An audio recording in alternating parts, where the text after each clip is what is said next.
ಸತತವಾಗಿ ಸುರಿಯುತ್ತಿರುವ ಮಳೆಗೆ ರಾಜ್ಯ ಹೆದ್ದಾರಿಯಲ್ಲಿರುವ ದಂಡೋತಿ ಗ್ರಾಮದ ಬಳಿ ಹರಿಯುವ ಕಾಗಿಣ ನದಿಗೆ ಭಾರೀ ಪ್ರಮಾಣದಲ್ಲಿ ಪ್ರವಾಹ ಬಂತು.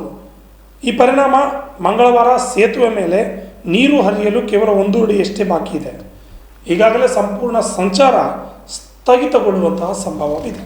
ಚಿತ್ತಾಪುರ ಪಟ್ಟಣ ಸೇರಿದಂತೆ ತಾಲೂಕಿನಲ್ಲಿ ದಿನವಿಡೀ ಮತ್ತು ರಾತ್ರಿಯಲ್ಲೂ ಭಾರೀ ಪ್ರಮಾಣದಲ್ಲಿ ನಿರಂತರವಾಗಿ ಮಳೆ ಸುರಿಯುತ್ತಲೇ ಇದ್ದಿದ್ದರಿಂದ ಎಲ್ಲೆಡೆ ನೀರು ಉಕ್ಕಿ ಹರಿಯುತ್ತಿದೆ. ಈ ಮಧ್ಯೆ ತಾಲೂಕಿನಲ್ಲಿ ಹಲವೆಡೆ ಸೇರಿದಂತೆ ಹಲವು ಗ್ರಾಮಗಳಲ್ಲಿ ಹಾಗೂ ಹೊಲದಲ್ಲಿ ನೀರು ನುಗ್ಗಿ ಮಳೆ ಸಂಪೂರ್ಣವಾಗಿ ಹಾಳಾಗಿವೆ. ರೈತರು ಈ ಬಗ್ಗೆ ಕಂಗಾಲಾಗಿದ್ದು ಬೆಳೆ ಪರಿಹಾರಕ್ಕೆ ತಾಲೂಕಿನ ಎಲ್ಲ ರೈತರು ಮನವಿ ಮಾಡಿದ್ದಾರೆ.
ಸತತವಾಗಿ 2 ದಿನ ಸುರಿದ ಭಾರೀ ಮಳೆಯಿಂದಾಗಿ ಹಳ್ಳ ಕೊಳ್ಳ ಕೆರೆ ಕಟ್ಟೆ ನಾಲೆಗಳು ತುಂಬಿ ಹರಿಯುತ್ತಿವೆ. ಸತತ ಸುರಿದ ಮಳೆಯಿಂದಾಗಿ ದಂಡೋತಿಯ ಕಾಗಿಣ ನದಿ ಜಲಾವೃತಗೊಂಡರೆ ಚಿತ್ತಾಪುರ ಕಲಬುರಗಿ ನಡುವಿನ ರಸ್ತೆ ಸಂಪರ್ಕ ಕಡಿತಗೊಂಡಂತಿದೆ.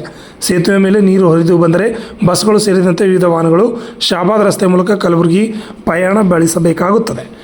ಅಣ್ಣರಾಯ್ ವಿವಿಣಿ RJ32 ಕನ್ನಡ ನ್ಯೂಸ್ ಚಿತ್ತಾಪುರ.